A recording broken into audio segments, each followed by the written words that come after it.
नमो अरिहन्ताणं नमो सिद्धाणं नमो आयरीयाणं नमो उवज्झायाणं नमो लोये सव्यसाहुणं मङ्गलं भगवान् वीरो मङ्गलं गौतमो गणी मङ्गलं कुन्दकुन्दाद्यो जैनधर्मोऽस्तु मङ्गलम् सर्वमङ्गलमाङ्गल्यं सर्वकल्याणकारकं प्रधानं सर्वधर्माणां जैनं जयतु शासनम् अज्ञानतिमिरान्धानां ज्ञानाञ्जनशलाकया चक्षुरुन्मीलितं येन तस्मै श्रीगुरुवे नमः।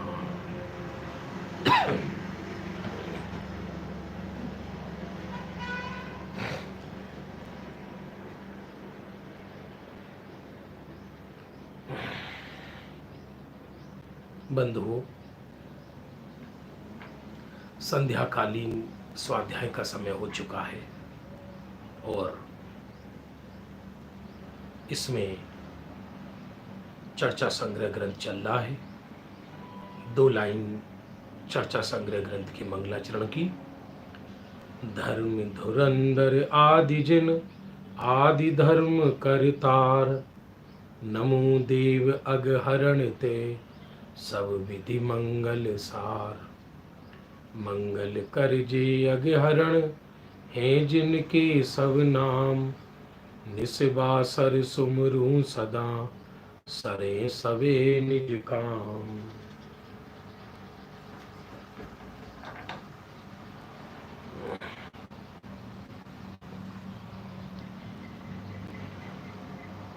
कल 93 नंबर की चर्चा हुई थी और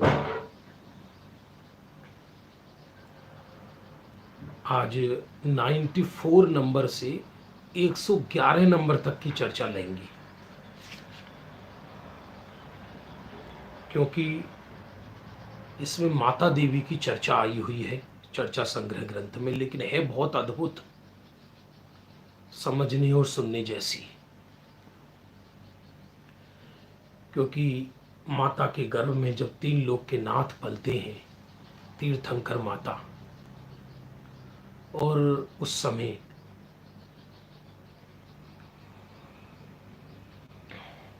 जो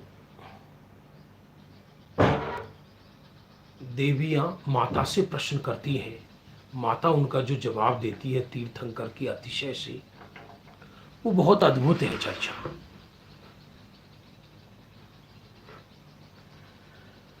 देखिए, इसमें हेडिंग भी लिखा है, तीर्थंकर की माता से देवांगनाओं द्वारा किए कुछ प्रश्न और माता द्वारा दिए गए उनके उत्तर।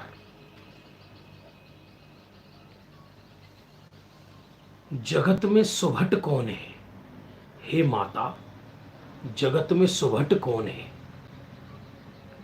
लोक में देखा जाए, जो जिसको जितना ज्यादा दबा सके, जो लोक में जितना ज्यादा किसी को डरा सके, उसको सुभट कहा जाता है। पर नहीं, धर्म क्षेत्र में तो क्या है, जगत में सुभट वह है जो विषय कसायों को जीतता है। एक एक लाइन के प्रश्न उत्तर, पर ऐसे गजब के हैं, आप अन्यथार्थ मत समझना। आप ये चर्चा अपने बच्चों को जरूर सुनाना। एक एक लाइन में सार भरा पड़ा है उत्तर में। कभी कभी आपने देखा होगा, ज्ञानी धर्मी बलवान होने पर भी अपना प्रतिकार नहीं करते, कमजोर होने पर अपना प्रतिकार ना करे वो लाचारी है, और बलवान होने पर भी अपना प्रतिकार ना करे उसका नाम आराधना है। इसलिए पारसनाथ पर उपसर्ग हो रहा था। वो चाहें तो बाल तीर्थंकर में इतना बल होता है कि फूंक मारे तो कमठ लोक में जाके टकराए, लेकिन उन्होंने अपने दैहिक बल का प्रयोग नहीं किया। ऊपर पत्थर पड़ना ये उपसर्ग नहीं है। सत्य तो ये है, कषाय उत्पन्न होना ये उपसर्ग है। यदि किसी ने, किसी आराधक को किसी विराधक ने कषाय उत्पन्न करा दी तो विराधक जीत गया।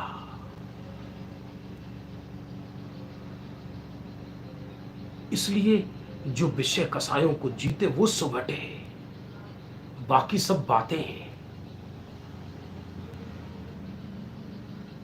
ऐसा एक लोकोक्ति आई है वर्तमान काल में, वो हम वक्ताओं पर भी लागू होती है कि कली कालौ न निर्दोषः। कली काल में प्रथम तो कोई कुछ निर्दोष नहीं है। दूसरा, हाँ ये बात पर्याय पे लागू होती है, द्रव्य तो सदा काल निर्दोष है। दूसरा ये आया कि वक्तुम क्षमा न मुक्तुम क्षमा, केवलम वक्तुम क्षमा। वर्तमान काल में व्यक्ति ना तो छोड़ने के लिए समर्थ है, न ग्रहण करने के लिए समर्थ है। भोगे तो आफत, छोड़े तो आफत, केवल बोलने के लिए समर्थ है। इसलिए परिणमन में नहीं आ पाता। जो विषय कषाय जीते वो सुभट है, वो वीर है, वो महावीर है, वो अतिवीर है। अब इससे विपरीत यदि पार्श्वनाथ कमठ का प्रतिकार करते, कमठ का प्रतिकार करते और एक एक पत्थर को कैच करके उनको दे के मारते, तो आज हम उनको वेदी पर बैठाते क्या? उनको केवल ज्ञान होता क्या?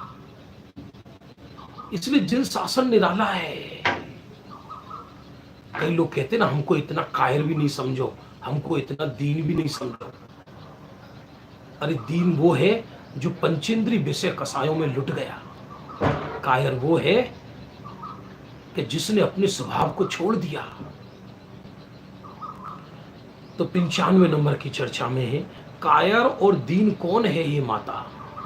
सुनो देवी, जो इंद्रिय मद मेटने को बलहीन है वो कायर है। दूसरों से घबरा जाए वो कायर नहीं है। कभी कभी सज्जन दुर्जनों से घबरा जाते हैं, क्योंकि दुर्जनम प्रथम बंदे। दुर्जन को पहले ही नमस्कार कर दो, वरना सज्जन को नमस्कार करने योग्य नहीं छोड़ेगा। इसलिए कभी कभी ज्ञानी या सज्जन व्यक्ति अपनी हार मान लेता है कि कौन इससे पंगा लेगा। वो दीनता नहीं है, क्योंकि धर्मी और ज्ञानी कसाय से बचते हैं, झगड़े से बचते हैं। हाँ बाबा तुम जीत गए, क्या करना हमको। पर दीन कौन, कायर कौन? जो इंद्रिय मद मेटने को बलहीन है। एक एक चीज की गंदी हैबिटें पड़ी हैं। चाय के बिना चले नहीं, बीड़ी के बिना चले नहीं, एसी के बिना चले नहीं। हर व्यक्ति एक एक चीज की, एक एक इंद्रिय विषयों के अधीन हो गया है।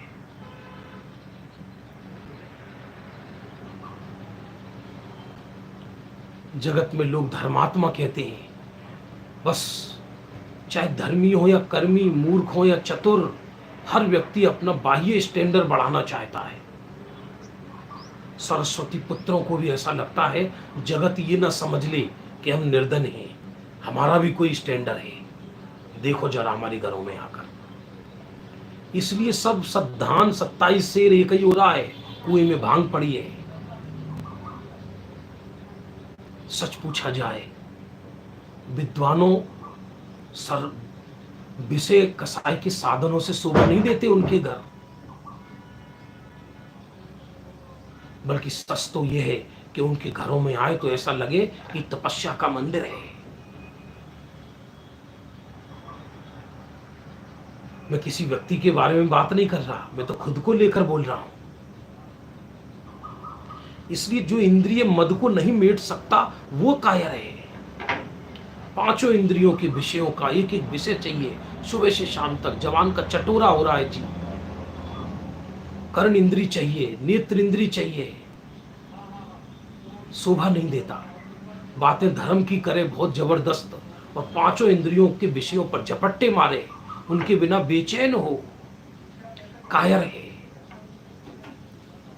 अंतिम समय आ जाए देह छूटने का, घबरावे रोवे कायर है। अरे कायर तो वो है, सच बात तो ये जो स्वरूप, जिसकी दृष्टि स्वरूप सन्मुख हो गई, वो कायर कहाँ है? वो तो महान है। अब सुनो, पंडित कौन है? जो सुमार्ग पर चले और दुराचार को दले, वह सम्यक दृष्टि पंडित पुरुष जानना। क्या गजब का अर्थ किया है। सुमार्ग पर चले दुराचार दले। बोलना पढ़ना पढ़ाना ये कोई लक्षण नहीं है।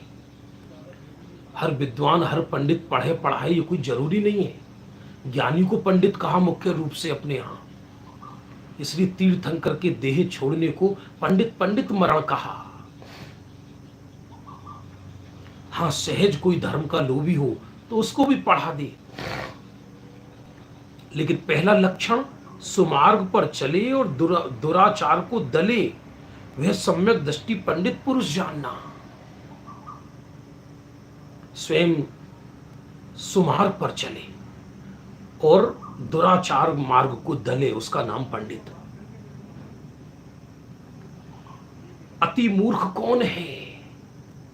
हे माता, अति मूर्ख कौन है? सुनो देवी, जो विषय सुख की वांछा करे वो अति मूर्ख है। क्या? हाँ, जैसे मक्खी चारों पैरों से विष्ठा पर बैठती है, ऐसे अज्ञानी जीव विषयों में सुख बुद्धि करके पंचेंद्रीय विषयों पे झपट्टे मारता है। मूर्ख हो, पंडित हो, वृद्ध हो, जवान हो, राजा हो, प्रजा हो, दीन हो, दुखी हो, बाहर में पूरी दुनिया इसी में भाग रही है, सबको यही चाहिए। तो कहते जो विषय सुख की वांछा करे वो मूर्ख है, पंडित नहीं। और जो विषय सुख की वांछा ना करे और परिणति में भी ऐसा नजर आए कि इसके विषय सुख का इसने एक देश त्याग किया है, तो पंडित है।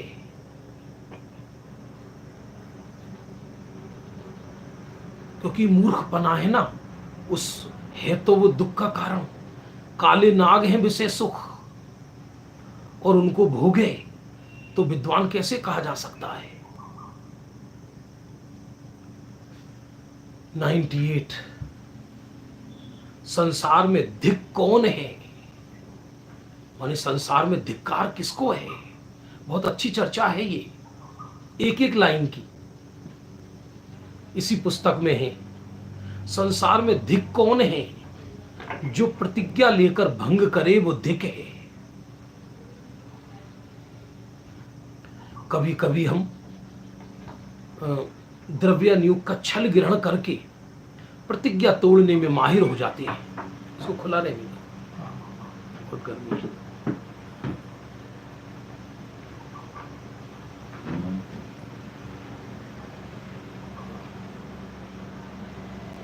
और प्रतिज्ञा तोड़ना समझ लीजिए महाधिक्कार की चर्चा है। उसको धिक्कार कहा, धिक है उसको जो प्रतिज्ञा भंग करता है। और हम क्या कुतर्क करते हैं? अज्ञान में ली हुई प्रतिज्ञा जितनी जल्दी टूटे उतना अच्छा है। ऐसा कहो ना कि अज्ञान में ली हुई प्रतिज्ञा जल्दी ज्ञान पूर्वक सम्यक परिणमन करे। प्रतिज्ञा तोड़ाने में क्यों निमित्त बनते हो किसी के? किसी को सिखा तो कुछ सके नहीं हम, किसी को मोक्ष मार्ग पे तो लगा सके नहीं, और प्रतिज्ञाएं और तोड़वा दो। जो टोडरमल जी ने लिखा, प्रतिज्ञा लेने के बाद, प्रतिज्ञा जब लेता है व्यक्ति तो इस विवेक पूर्वक लेता है कि प्राण जाने पर भी भंग ना हो। हाँ, प्रतिज्ञा होनी चाहिए आगम अनुकूल। आंख का अंधा कौन है? 99 आंख का अंधा कौन है? जिसकी दृष्टि में देव अदेव सुगुरु कुगुरु समान है, वो आंख का अंधा है। देव सुदेव कुदेव अदेव सब एक जैसे हैं। कई लोग बड़े गौरव के साथ कहते हैं हमारे लिए तो सब एक है साहब, हम ज्यादा राग द्वेष नहीं करते। अरे साहब, थोड़ी सी गर्दन झुकाने में क्या फर्क पड़ रहा है? हम तो सबको ऐसे ही गर्दन झुका देते हैं, हमारे मन में किसी के प्रति कुछ नहीं। हम तो बच्चों को भी यही सिखा रहे हैं कि गोबर और रबड़ी एक है, गोबर खाओ चाहे रबड़ी।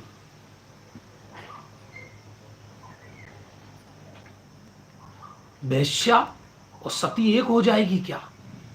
कांच और रत्न एक हो जाएगा क्या? वो विषय अलग है कि मुनि भगवंत सोना और धूल को एक समझते हैं। यहां तो प्रश्न चल रही है कि देव अदेव, कुगुरु सुगुरु, धर्म कुधर्म सबको एक माने। सब जगह जय हो जय हो जय हो। मूर्ख है, अकेला मूर्ख ही नहीं, अंधा है, अंधा, महाअंधा। पद्मनंदी पंचविंशतिका में लिखा, पांचों पापों के हजारों बार सेवन करने में जितना पाप लगता है, उससे भी अनंत गुना पाप एक समय की गृहित मिथ्यात्व में लगता है। क्योंकि 5 पाप का फल तो अधिकतम 7वां नरक है, लेकिन गृहित मिथ्यात्व का फल जन्मों, अनंतों जन्मों तक निगोद में भटकना है। यहां ये नहीं कह रहे कि 7वां नरक चले जाओ, लेकिन 5 पापों से भी अधिक पाप मिथ्यात्व में है, वो इसको पाप ही नहीं लगता, आंख का अंधा है। कोई लोग यात्रा के नाम पे, कोई हिस्टोरिकल पैलेस के नाम पे, कोई हम तो डिजाइन देखने के नाम पे यहीं यूं ही घुस जाता है, ग्रंथों की बड़ी भारी चर्चा करता है अधिकारी बन के, लेकिन हर जगह माथा नमाता फिरता है। तो कहते हैं आंख का अंधा है। कठिन लग रही होगी चर्चा थोड़ी। गूंगा कौन है? जो असत्य बोलता है, दूसरों की निंदा करता है, हमेशा अपने शब्दों से क्लेश कराता है, क्रूर बोलता है, हितकारी नहीं बोलता, हितमित प्रिय नहीं बोलता। आचार्य कहते हैं जिनको हितमित प्रिय बोलना नहीं आता, वो अगली पर्याय में वचन नहीं मिलते उनको। अर्थात वचन 2 इंद्री से होता है, 1 इंद्री बन जाता है। गूंगे के ही समान है वो, जिसके वचन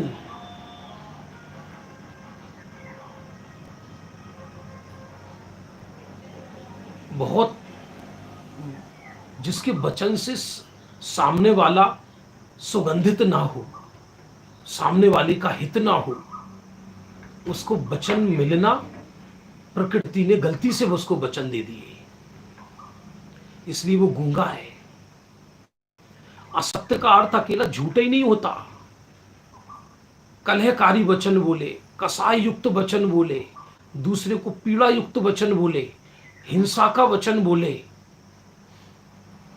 जैन दर्शन में ये नहीं बोला जाता सब्जी काट दो, ये बोला जाता सब्जी संवार दो, बना दो। लंबी भुजा होने पर भी करहीन कौन है? भुजाएं लंबी हैं लेकिन बिना हाथ का है। जिसने जिन पूजा नहीं की और पात्र दान नहीं दिया। आध्यात्मिक दृष्टि से देखो तो जिसने हाथ पे हाथ धरकर जो नहीं बैठा भगवंतों की तरह, जिनेंद्र की पूजन नहीं की जिसने और पात्र दान नहीं दिया,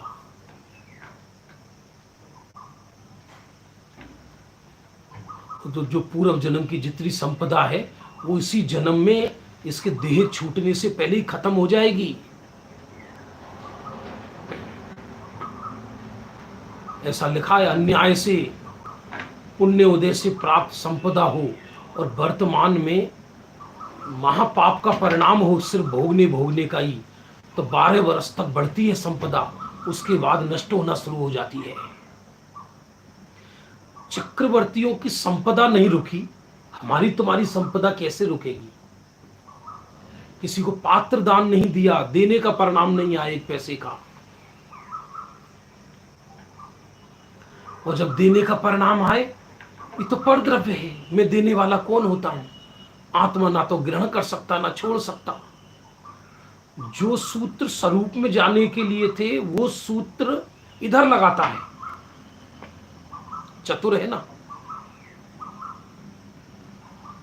तो लंबी बुझा होने पर भी कर ही नहीं। अगली पर्याय में लंगड़ा लूला होता हुआ मांगता फिरेगा जगत में, दाना नहीं मिलेगा। पग होने पर भी लंगड़ा कौन है? 102 नंबर, जिसने तीर्थ यात्रा नहीं की, पैरों से सुक्षेत्र नहीं गया, जो पग से जिन मंदिर नहीं गया। किसी के तो घर के सामने मंदिर होता है लेकिन मंदिर जाने का भाव नहीं आता। ऊटी जाने का भाव तो आता है, विषय कसाय के क्षेत्रों में जाने का भाव तो आता है, सिनेमा हॉल में जाने का भाव आता है।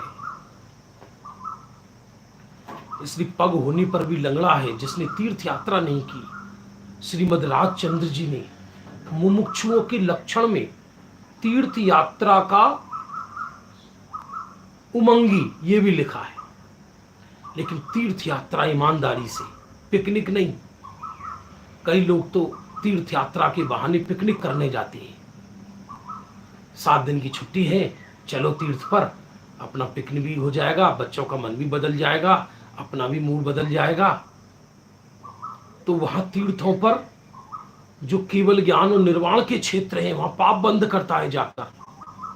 ये उन वैसी तीर्थ यात्रा की बात नहीं चल रही। ये तो रियल में तीर्थ माने जो तिराय सु तीर्थ, निश्चय से आत्मा तीर्थ है। और शुद्ध निश्चय ने से रत्नत्रय का परिणाम तीर्थ है। व्यवहार ने से जिसके जीवन में रत्नत्रय प्रकट हुआ और जिस स्थान पर हुआ उसे भी उपचार से तीर्थ कह देते हैं। तिराय सु तीर्थ, तीर्थ का भाव नहीं आता। आए तो पिकनिक जैसा आता है, लग्जरी यात्रा। वो तरह तरह की यात्राएं जाती हैं। लग्जरी यात्रा, दिन में 2 टाइम भोजन, 1 टाइम नाश्ता, रात्रि में दूध की भी व्यवस्था, बीच में स्नैक्स। तीर्थ यात्रा, महायात्रा, डबल एसी की बस, टीवी युक्त बस, तीर्थों पर हर जगह एसी कमरे, सुस्वादु भोजन, पहले आए पहले पाए, कहीं नरक से छूट ना जाए। नाम है तीर्थ यात्रा। और पहले दिन से लेके लास्ट दिन तक विषय कसाए, विषय कसाए, विषय कसाए। अब नाम चूंकि तीर्थ यात्रा रखा है तो वह थोड़ा बहुत भक्ति आदि तो होगी होगी, नहीं करे तो तीर्थ यात्रा कैसे कहलाए। पर उद्देश्य क्या है? पिकनिक, सुविधा, सुविधाएं। इसलिए सुविधाओं ने तीर्थ क्षेत्रों का नाश कर दिया। व्यक्तियों को वो पाप में निमित्त बन गई। उस तीर्थ की बात नहीं चल रही यहां। जो रियल में तीर्थ की भावना होती है कि वहां जाकर सामायिक करे, भेद विज्ञान करे और ये सोचे कि मैं भी यहां से निर्वाण जाऊं। 103 नंबर, संसार में शरण देने वाला कौन है? पंच कल्याणकों में चर्चाएं होती हैं ये वाली, लेकिन ये यहां से ली गई है। पंच कल्याणकों की चर्चा में से यहां नहीं ली गई, इस चर्चा में से पंच कल्याणक में ली गई है। शरणभूत जगत में कौन है? निश्चय से तो रत्नत्रय धर्म और व्यवहार से पंच परमेष्टि शरण है, अन्य कोई शरण नहीं है। शुद्धातम और पंच गुरु जग में शरणा दोए, मोहे उदय जिय के व्रथा आन कल्पना होए।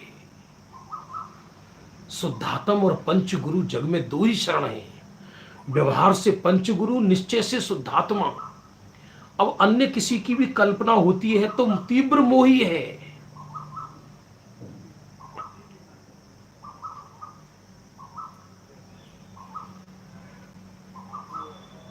दुखियों की शरण जाता है, मोहियों की शरण जाता है अपने दुख मिटाने के लिए। पर लोक में नियम है, जिसका दामन भीगा हो वो दूसरे के आंसू कैसे पहुंचेगा। जो स्वयं रागी द्वेषी है, जो स्वयं संसार की कीचड़ में फंसा है, वो क्या दुख मिटाएगा दूसरों की।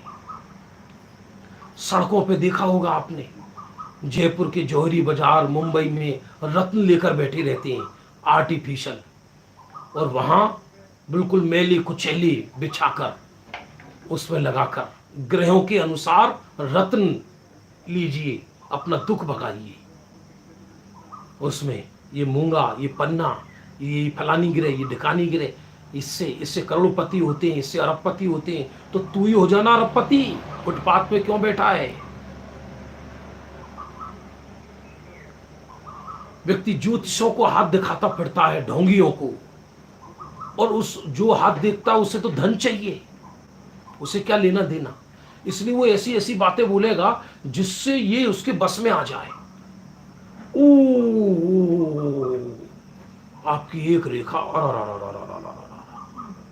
विदेश जा रही। अच्छा, विदेश के नाम तो ऐसा सुन के ऐसा ऐसा सोचता है जीव जैसे किस मोक्ष जा रहा है। पर ध्यान देना, विदेश का अर्थ अपने देश को छोड़कर जहां जाए विदेश है। निगोद भी विदेश है, नरक भी विदेश है।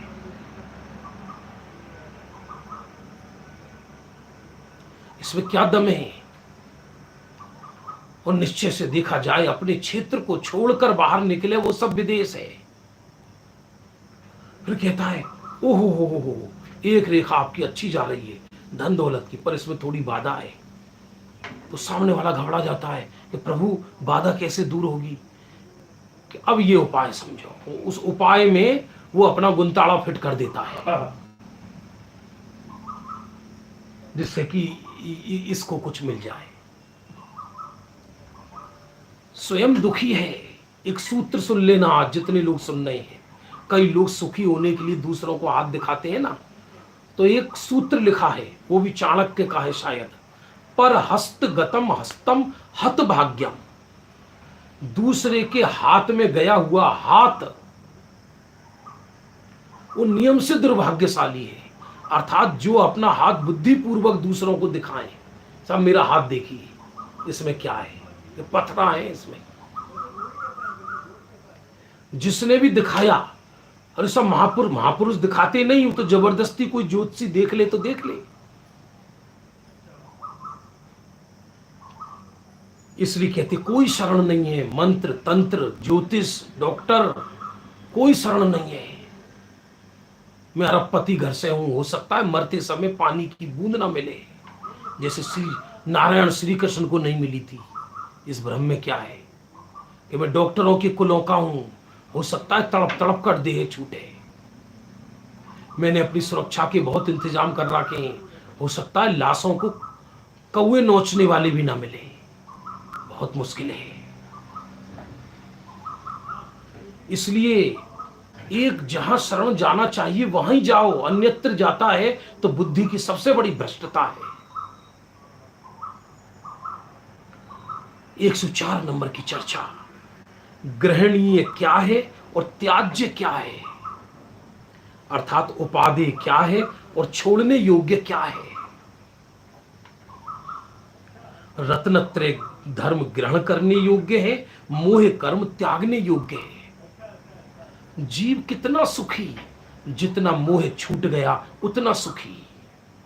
जीव कितना दुखी, जितना मोह शेष है, जितना मोह उतना दुखी। ऐसा नहीं है जितनी सामग्री उतना सुखी, ऐसा नहीं है। यदि जितना धन दौलत उतना सुखी हो तो दो चक्रवर्ती देह छोड़कर अंतर मुहूर्त में नरक चले गए। मुनि भगवंतों पर धागा भी नहीं होता और प्रसन्नता चक्रवर्ती से अधिक बढ़कर होती है।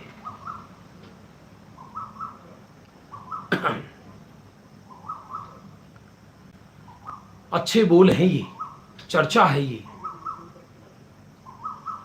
ध्येय करने योग्य कौन है? ध्यान देना, एक होता है ध्येय और एक होता है साध्य। तो साध्य सिद्ध को कहा जाता है और ध्येय आत्मा को कहा जाता है। पंच परमिष्टि ध्येय नहीं होती, पंच परमिष्टि तो आदर्श होती है, साध्य होते हैं। ध्येय शुद्धात्मा होता है। तो निज चिद्रूप स्वरूप अथवा पंच परमिष्टि, व्यवहार से पंच परमिष्टि को भी ध्येय कह देते हैं, पर परमार्थता निज चैतन्य भगवान आत्मा ही ध्येय है। ध्यान किसका किया जाता है? उत्तम वस्तु का। ध्यान किसका किया जाता है? जिसके लक्ष्य से अनंत काल तक सुख मिले। गजब गजब के वो हैं ये बोल, चर्चा है एक एक लाइन की। और इसी में से पंच कल्याणकों में जो मंचों से माता देवी की चर्चा होती है, इसी पुस्तक में से ली गई है वो। यद्यपि माता देवी की और भी चर्चाएं हमने बहन श्री बहन के बोल इत्यादि में से बनाई है, लेकिन ये सबसे पुरानी चर्चा है, 250-300 वर्ष पुरानी। कृपण कौन है, कंजूस कौन है जो धन संचय करे, न खाए न खाने दे। अब देखो ये भी क्या गजब है, सारी जिंदगी चैन के लिए बेचैन होता है और इकट्ठा करता है। ये तो पक्की बात है कि कंजूस भी देता है और दानवीर भी देता है, पर अंतर इतना है, दानवीर देकर मरता है और कंजूस मरकर देता है। दोनों में अंतर समझ में आया? दानवीर देकर मरता है और कंजूस मरकर देता है। सारी जिंदगी संचय संचय संचय। बड़े बड़े बुद्धिमान सुबह को नहा धो के, टाई गले में लगा लगा के, सूटकेस हाथ में पकड़ पकड़ के, ऐसा लगता है जैसे मंगल ग्रह पे विजय करने जा रहे हैं, जबकि तृष्णा की भट्टी में जलने जाता है जी, तृष्णा की भट्टी में। कहाँ जा रहे हैं साहब? बात मत करो, ऑफिस जा रहे हैं। कहाँ का ऑफिस है? नरक का ऑफिस। अंतर कुछ नहीं है। पढ़े लिखे और अनपढ़ के पाप में इतना अंतर है कि पढ़े लिखे व्यक्ति का पाप, पढ़े लिखे व्यक्ति के पाप में आधुनिकता आ जाती है, सिविलाइज्ड पाप, और अनपढ़ का जिस जगत को दिखाई दे वो पाप। बड़े बड़े ऑफिसों में टेबलों के बीच में बैठकर छल प्रपंच माया जगत को ठगने के धंधे किए जाते हैं, जिसका सुंदर नाम दिया जाता है व्यापार। उसके बड़े बड़े बोर्ड लगाए जाते हैं, हम विश्वास जीतते हैं। ये तो लिख नहीं सकते कि हम लोगों को लूटते हैं। एक सुनार अपनी दुकान पर लिखता है, यह सोना नहीं विश्वास बिकता है। और उस धूर्त के पास 1 महीने बाद भी जाओ, जो वस्तु उससे खरीदी है तो 20% काट लेगा, 30% काट लेगा, 100 गाली और सुनाएगा।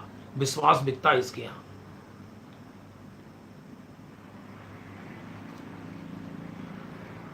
और सारी जिंदगी ये संचय करता। फिर भी याद रखना, ये भी व्यवहार का कथन है, संपदा कोई ऐसे संचय करने से नहीं होती।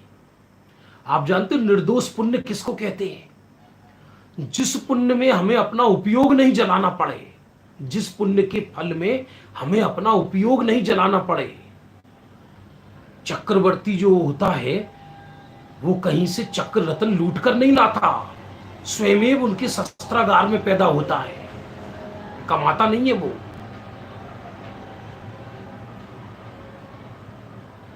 दिन रात उपयोग जलाता है अपना।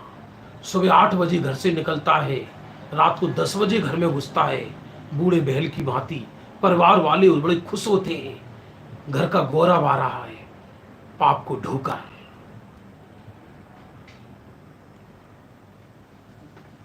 तो आप कहोगे ये सब नहीं करें क्या? तो हाँ, जिनवाणी का आदेश देती है करो। जीवन कैसे चलेगा? कि सब चलेगा और अच्छा चलेगा। साहब धन नहीं होगा तो दान कैसे देंगे? तो आचार्य कहते हैं यदि दान के लिए पाप करता है तो पाप मत कर, मत देना, चलेगा। पहले कीचड़ डाले अपने सर पर फिर नहाए, ये कहां शोभा देता है। कृपण कौन जो धन संचय करे वो कृपण है। खर्च नहीं करता, संचय ही संचय करता है भविष्य के लिए, अगली पर्याय में साथ लेके जाएगा। लोभी कौन है 107 नंबर पे, जो प्राप्त पुण्य से अधिक तृष्णा बढ़ावे। वो ध्यान देना, साधारणतया लोभ तो 10वें गुण स्थान तक जाता है। ज्ञानियों को भी कमाने का भाव आता है, ज्ञानियों को भी गुण स्थान पुण्य पाप के परिणाम होते हैं, लेकिन यहां चर्चा अति की चल रही है। प्राप्त पुण्य से अधिक तृष्णा बढ़ावे, इसका अर्थ क्या।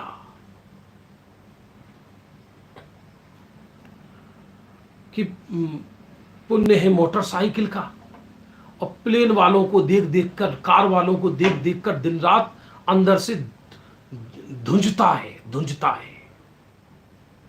बंधु, यदि सुखी होना हो तो लौकिक क्षेत्र में अपने से पीछे वाले को देखो और धर्म क्षेत्र में अपने से आगे वाले को देखो।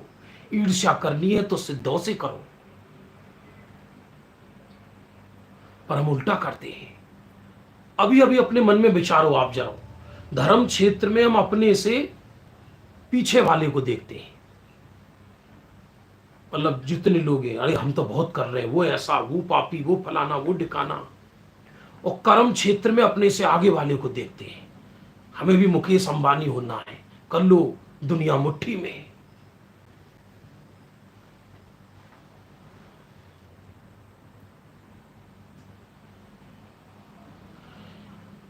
क्या आया 7वें गुण स्थान में क्या होता है, जब व्यक्ति ध्यान में चला जाता है तो अबुद्धिपूर्वक लोभ होता है। 10वें गुण स्थान में होता है ना सूक्ष्म लोभ, अबुद्धिपूर्वक होता है, वरना तो बीतरागी कहलाए, केवल ज्ञान हो जाए। व्यक्त नहीं होता, अव्यक्त होता है। लोभी कौन, जो प्राप्त पुण्य से अधिक तृष्णा बढ़ावे।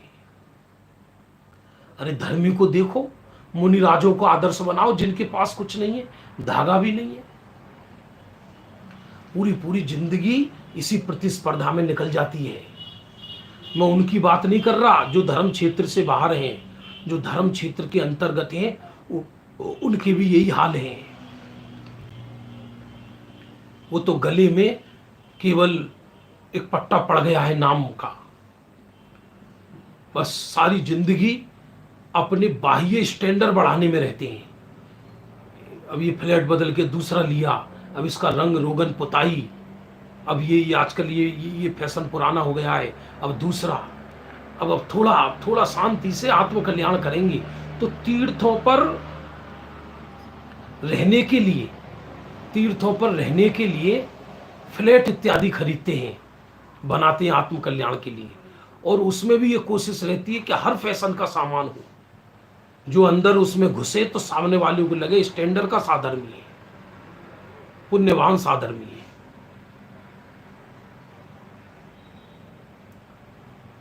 यदि इसको समाधि लेने की भी इच्छा हो तो स्मार्ट बेड बनवाए समाधि के लिए, स्मार्ट पलंग, स्मार्ट पट्टा, हर चीज स्मार्ट। तो कहते कि नहीं, जो प्राप्त पुण्य से अधिक तृष्णा बढ़ावे उसका नाम लोभ है। अरे क्या करना, आपने सुना होगा कि कोई व्यक्ति धर्मशाला वगैरह में जाए रात्रि में, सफर में, अब उसे सुबह 4 बजे निकलना है, तो दुनिया में कोई व्यक्ति ऐसा है क्या कि केवल 4 घंटा रुकने के लिए धर्मशाला की पुताई करवाए रात को ही, बहुत गंदा हो रहा है, पुताई करो इसकी, फर्नीचर बदलो इसका। वो सोचता है हमें क्या लेना देना, 2 दिन के हैं हम तो सुबह चले जाएंगे। उसी तरह बंधुओं, इस संसार में ज्ञानी जीव, धर्मी जीव को ज्यादा तृष्णा नहीं सताती। हाँ, जो उनके पुण्य उदय से प्राप्त है उतनी इच्छा करना जितना तुम्हारा पुण्य उदय हो। इससे अधिक इच्छा करोगे तो माथा फूटेगा, परमाणु भी मिलेगा नहीं। आप कहोगे कैसे मालूम पड़े कितना पुण्योदय है? इच्छा करना निश्चय से तो ज्ञानी को इच्छा ही नहीं है, ये तो व्यवहार की बात कही जा रही है। मालूम पड़ जाता है ना क्या करना। अच्छा, इतना बहुत पर्याप्त है। श्रीमद जी से पूछा गया कितना पर्याप्त है कि मैं भूखा ना रहूं और मेरे घर से कोई साधु भूखा ना जाए, दैट्स ऑल। और वो भी छाछ और रोटी, इससे अधिक नहीं। निर्लोभी कौन है? पहले था लोभी कौन है, अब आगे आया निर्लोभी कौन है? जो प्राप्त पुण्य में संतोष धारण करे। संपूर्ण निर्लोभी तो जीव 12वें गुण स्थान में होगा, लेकिन ये जो चर्चा चल रही है ये व्यवहारिक चर्चा चल रही है। अद्भुत चर्चा है ये माता देवी की। जो प्राप्त पुण्य में संतोष धारण करे, उसको तो वो भी नहीं चाहिए। सुख तो अंदर है, सुख बाहर है कहां। तप्त तवे पर कोई कीड़े गिर गए, तवा रखा था घर पे, मां रोटी बना रही थी और उस पे ऊपर से आकर 2-4 कीड़े गिर गए। तो तप्त तवे पर वो भुन रहे थे तो उछल रहे थे भुनते समय। बच्चा नादान था और मां को कहता है, मां बच्चे कीड़े नाच रहे हैं। कि बेटा नाच नहीं रहे, ये तड़प रहे हैं। इसलिए परिग्रह में व्यक्ति तड़पता है, सुख नहीं मिलता। कसाई में शांति कहां है? यदि कसाई में शांति हो तो विश्व के सब जीवों को केवल ज्ञान हो जाना चाहिए था। फिर तीर्थंकर कसाई के मार्ग को छोड़कर स्वरूप के मार्ग में क्यों लगे? फिर तो जो जितनी अधिक कसाई करे वो महान हो गया। फिर तो जो प्राप्त पुण्य में संतोष करे, संतोष धारण करे, उसका नाम निर्लोभी है। इसलिए लौकिक क्षेत्र में अपने से नीचे वालों को देखो। यदि आप पर कार नहीं है, अकेली मोटरसाइकिल है, तो उनको देखो जिन पर साइकिल है। और यदि आपके पास साइकिल है तो उनको देखो जो पैदल चलते हैं। और यदि आपके पास साइकिल भी नहीं है तो उनको देखो जिनके सर पर छत भी नहीं है। परसों मैंने बोला था, एक केस सुनने में आया था ना, किसी एक नौजवान ने भरी जवानी में आत्महत्या कर ली। देश को बहुत कष्ट हुआ। दिखाया महत्वाकांक्षाएं जब व्यक्ति की बढ़ जाती है बहुत अत्यधिक, तो और वो पूरी ना हो, आशावादी बनो, आशावादी बनो, आशावादी बनो। अरे डाका डालोगी क्या किसी के? समतावादी बनने की बात क्यों नहीं करते हो? उन नीतियों के नाम पर दूसरों को लूटने की बात क्यों करते हो? क्या होता है आशावाद? हमारी आशा हमारे अंदर तो पूरी होगी, बाहर की ईंट पत्थराओं से आशाएं पूरी होंगी क्या? तो जब व्यक्ति की महत्वाकांक्षाएं बढ़ जाएं, कागज की नाव में क्या समुद्र को भरेगा? तो पुण्य नहीं है अणु का, परमाणु का, और चाहिए मेरू, तो माथा फटता है, इच्छाएं पूरी होती नहीं, दुख सहा जाता नहीं, तो मरना चाहता है। जैसे कि मरने के बाद स्वर्ग में देव इसको हाथ में उठाएंगे रख के। इसलिए प्राप्त पुण्य में संतोष धारण करें। यह वो बात नहीं चल रही निश्चय वाली, वो तो बात ही अलग है। ज्ञानी को तो परमाणु भी नहीं चाहिए।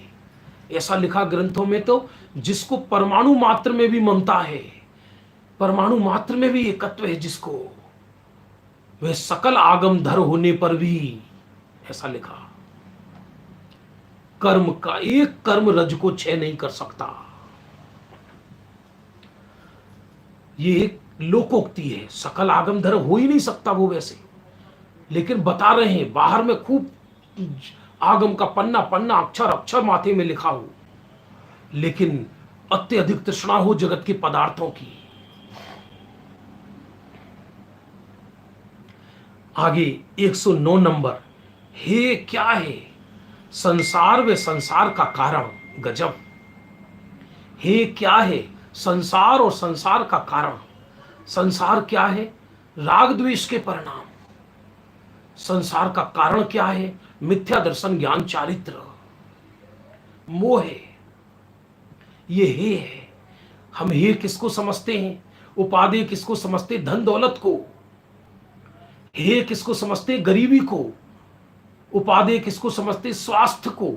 हे किसको समझते? रोग को। उपाधि किसको समझते हैं? मित्रों को। हे किसको समझते? शत्रुओं को। और धर्म क्षेत्र में भी अपने दिमाग में हर व्यक्ति ने बाड़े बना लिए हैं। ये अपने, ये पराये, ये मेरे ग्रुप का, ये इनके ग्रुप का, ये इनका साथी, ये मेरा साथी, ये मेरे साथ मोक्ष जाएगा, ये उनके साथ मोक्ष जाएगा। कर्म फूट गए। ये उपाय हे उपाधि चल रहा है। होना चाहिए था राग द्वेष परिणाम हे।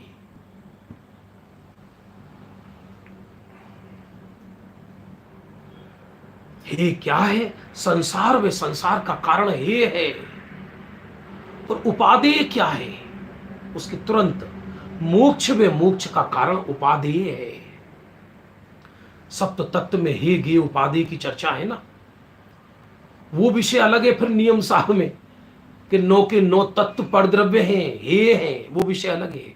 क्योंकि एक त्रिकाली ध्रुव शुद्धात्मा कारण परमात्मा की दृष्टि से तो मोक्ष की पर्याय भी परद्रव्य है।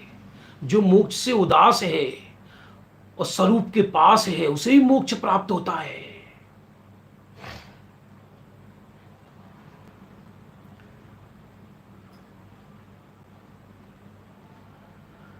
दो तीन मिनट का समय बचा है बंधु।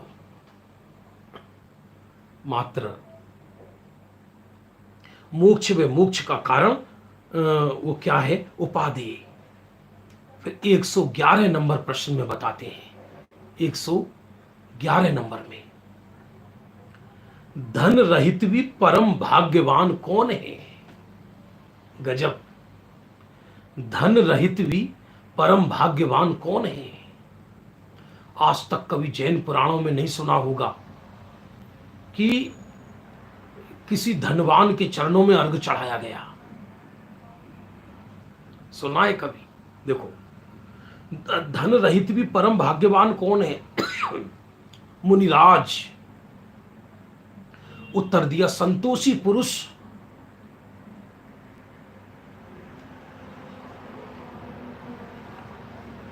क्योंकि जगत में तृष्णा कहां तक करोगी? कितनी करोगी? कैसे करोगी?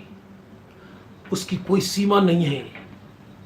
और जगत की प्रतिस्पर्धा में कभी तुम जीत भी नहीं पाओगे आखिर। क्योंकि दुनिया है ये तो एक से एक। आज मैं किसी का नाम मिटाऊंगा, कल कोई मेरा मिटाएगा। एक एक को खाएगा सहसा काल अकेला। नए आएंगे, पुराने जाएंगे। जगत की प्रतिस्पर्धा में कभी नहीं जीत पाएगा। न जगत में पुण्यवानों से जीत पाएगा। हां, यदि तेरे मोह का अभाव हो गया होगा। आत्म कल्याण, आत्मा नजदीक नजर आने लगी होगी। धन को ओढ़ने वाला, परिग्रह को इकट्ठा करने वाला भाग्यवान नहीं है, छोड़ने वाला भाग्यवान है। संतोषी पुरुष या संतोषी का अर्थ मुनिराज। मुनि सकल व्रती बड़ भागी, भव भोगन ते बैरागी। बैराग्य उपावन माही, चिंते अनुप्रेक्षा भाई। इन चिंतत सम सुख जागे, जिमि ज्वलन पवन के लागे। सुत दारा होए नसीरी, सब स्वार्थ के है धीरी। बंधु, समय हो रहा है। 111 प्रश्न तक हो गए। आज हमने 94 से लेकर 111 नंबर तक के प्रश्नोत्तर किए हैं। अभी अपना समय हो गया। ये माता देवी की चर्चा का सुंदर वर्णन था। जो देवियों ने प्रश्न पूछा और माता ने उत्तर दिया। ये चर्चा संग्रह ग्रंथ में ब्रह्मचारी रायमल जी ने लिखा। किसी दूसरों पर घटित मत करना।